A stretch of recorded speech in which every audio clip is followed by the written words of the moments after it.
I'm a high performance athlete. Athletes sweat. Sweat, baby. Sweat, sweat. Alright, what's up everyone? Indyboi Racing here, and as you can obviously hear, I am back at the Utah Motorsports campus. Why? Last time I was here during my karting session, I met some amazing people who introduced a whole new world of racing to me, and that is Mazda Miatas. So, I came here, really checking out their garage, seeing what they got under the hood, see what it takes to, you know, prep these guys for race day and also get it racing. So, hope you enjoy the video. Alright, what's up? I appreciate you if you have already made it this far into the video. What an amazing feat you have just made. But welcome back, Indyboi Racing here, and as you see, we are going to be talking about Mazda Miatas. Right now, we are with John, who has just given me this amazing opportunity to see what it takes to drive a Mazda Miata, what a Mazda Miata is, and exactly what you need to be looking for if you plan on racing them. So right here we have a spec Miata that has been absolutely stripped of just about everything. It's a 1.6 liter. I think he said his was a 1989, maybe 1990, but not many modifications you can do on these bad boys. They are spec. So you essentially, if you want to go race one, go find one on you know, your local marketplace or used car lot, whatever it takes. But you're just gonna buy it as is, but you will put racing Toyo tires. As you see, that is what they race. The only modifications they said they can do is put wrapping on some of the heating elements to help with cooling and remove the left blinker. Yes, only the left blinker, because it also helps with engine cooling. And there's a lot more space when it's a 1.6 liter. But what we're going to do now is pop this bad boy open. This is Bob's car. It is a 1.8, a little bit heavier. I think he said that this ranges from 1997 and up to 2005. Because with spec Miatas, you race anything from 1987 to 2005. This is 1.8. You can already see this is a crisp looking engine.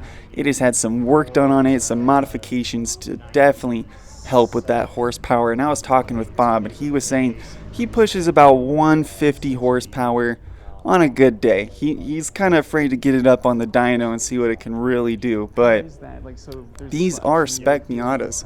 You strip them out, you take everything out of them essentially.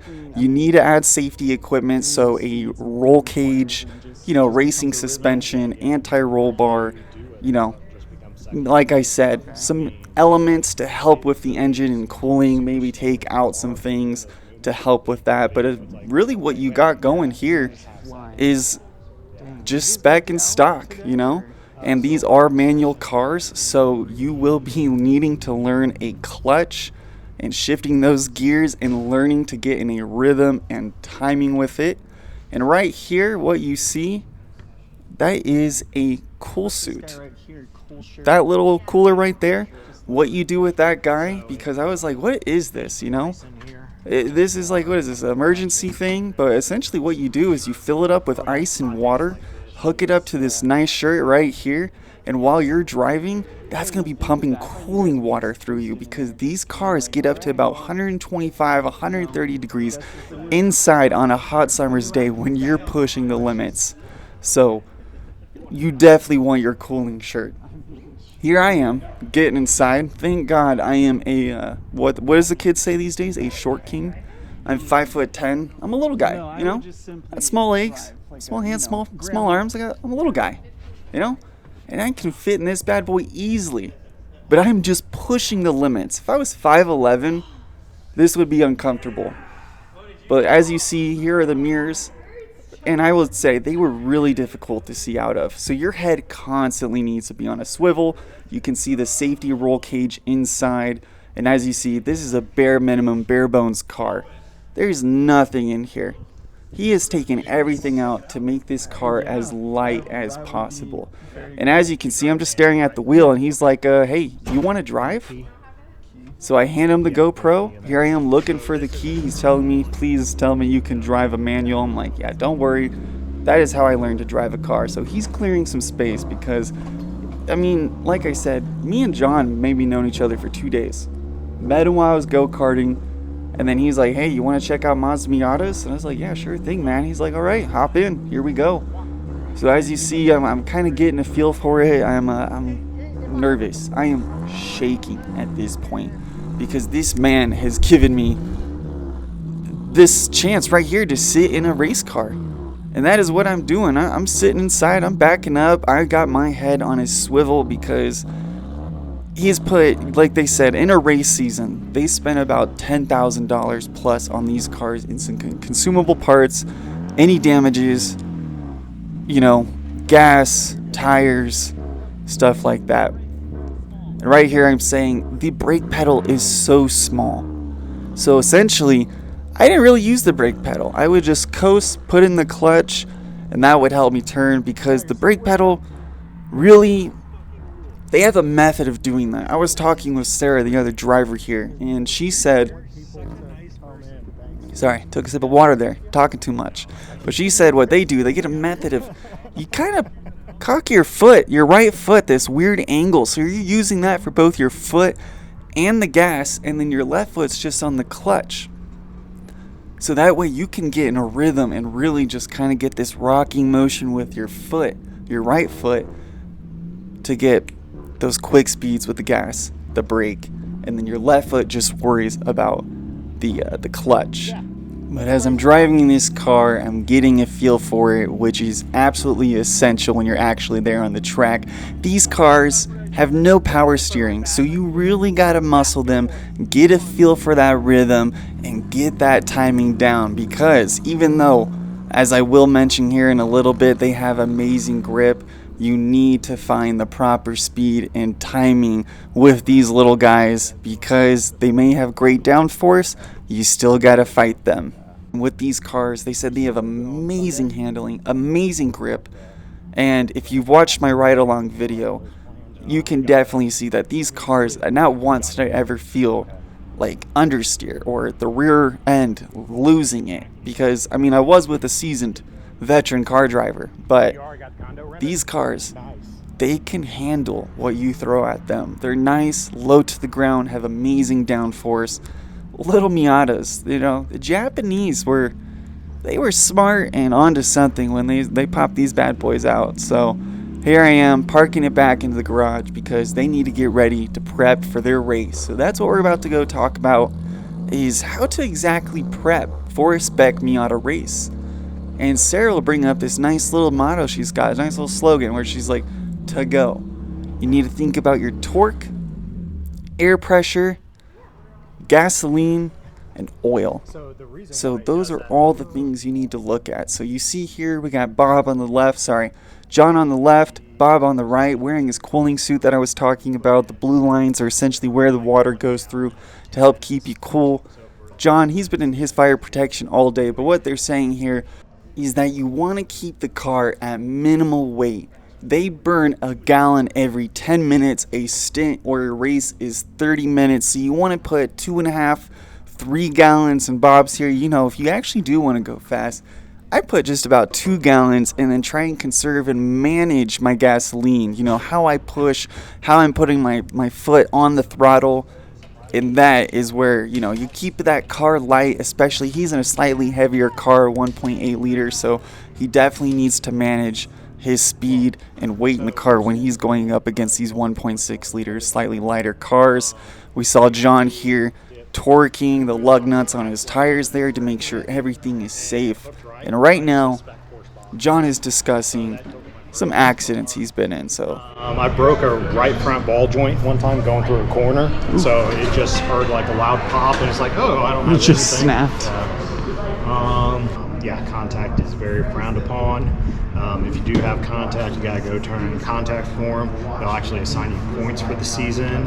If you hit a certain number of points, your license can be suspended. Jeez. Yeah. And contact meaning like a full incident, like where you're like just even, any like, bump to bumping or bump. rubbing, yeah. So front to back, bump drafting's okay. Okay, And you it's have to, like, the bump side to side. Yeah. Like Okay. all this is. So what he's saying here is that contact is highly frowned upon except bump drafting. What bump drafting is when, if you've seen NASCAR or if you're one of those annoying racers online, if you sim races, when you get right behind somebody and you bump them. You can also do it in karting to help somebody if you know they're faster behind a slower person. You can give them a little bump to get past. Any side-to-side contact, you are assigned points throughout the season, so you will need to go talk to the race director, review essentially the incident, and see if you do need to get docked points. But enough of that. Look at these guys getting prepared, getting their helmets on, fire suits ready, their HUN system on their helmets and necks to protect that fragile little neck, because these may be pulling some 2 to 3 G's on these turns, but you're not working out your neck enough like an F1 driver where they're pulling up to 6 G's. But you get in here, you get the safety net, because there is no glass on the window. That would be even more dangerous if anything were to happen and have glass shattering all on the side, even though you got your windshield there. But get the safety net going, get your 4-point harness, basically your seatbelt in there, and now these guys are rolling out to prepare for their lightning race, and that is what we are about to go watch. This is Spec Miata Racing. We got a 1.6 liter right here, completely stocked except for some items that help with cooling, and a left blinker completely gone, and racing tires. We got Bob here with actually a modified engine, modified cooling system, brand new tires, and he is ready to go race. Alright, just sent John and Bob off to qualifying. They seem pretty pumped and pretty chill, so they have some race car driver nerves right there. So here we are heading over to the pit wall, get some good pictures, some footage hopefully, and we'll see how things turn out. Yes, the race. Here we are. Spec Miata Racing. They are on the grid, lining up, going through the pit lane here as they enter the track.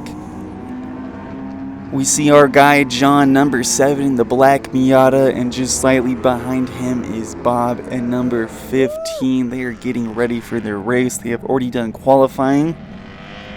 Even though they did their personal best, that's all that matters essentially, is that you're out there enjoying the race, beating your times, and learning the track.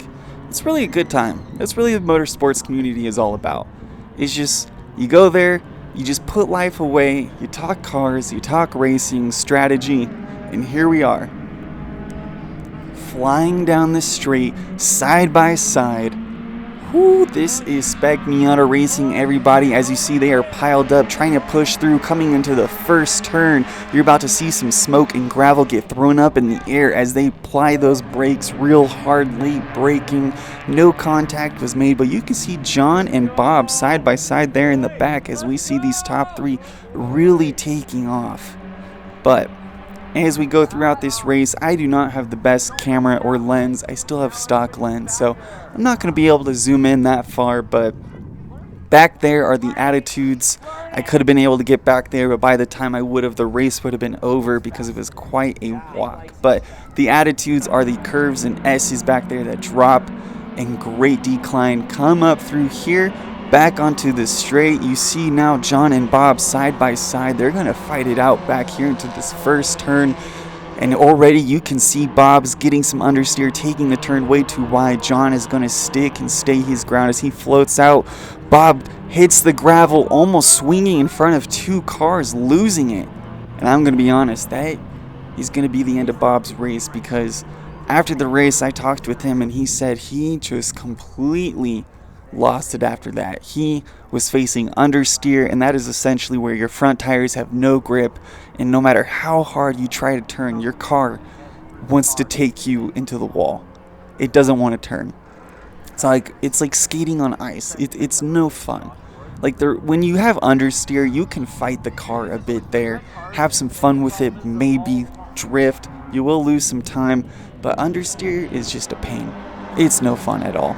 But here we are. We got the top 3 Miatas really fighting it out. 18, I spoke with him, and he was surprised with his time, but he said he had some new tires, new racing gloves, and new racing shoes. So he think that really made the difference. And as you can see, he's been in top 3 this whole time. But John coming in, actually making up some distance there, keeping 3 more cars behind him, one of those sadly being Bob. And as you see, look how far he has dropped back. And as you can still see here, that's a double apex, but he's still taking it way too wide. And I hope you're all really enjoying this. This is just an overall great experience. It's really inexpensive. Show up, get a pit pass, and that way you can get right up to the pit wall. Not during races though, unless you're a media person. I'm not. I'm just a guy trying to make YouTube videos. But here we are getting the checkered flag. You know, they said they beat their personal best, but Bob, he was a little disappointed in the end. But overall, great experience. Please remember to like, subscribe, leave a comment, let me know what you think if you enjoyed this, and if you race yourself, because I'm looking to getting possibly into Miata racing instead of upgrading into a better go-kart. So tell me what I need to look forward to, what I need to do. And here's the end. That's the video. A big thanks again to Sarah, John, and Will for introducing the world of Mazda Miata racing to me. Who knows, that may just be my next big purchase, but hopefully you all learned something. Hope you enjoy the video. Please remember to like, subscribe, leave a comment, and we'll catch you on the next track day. See ya. I'm a high performance athlete. Athletes sweat. Sweat, baby. Sweat, sweat.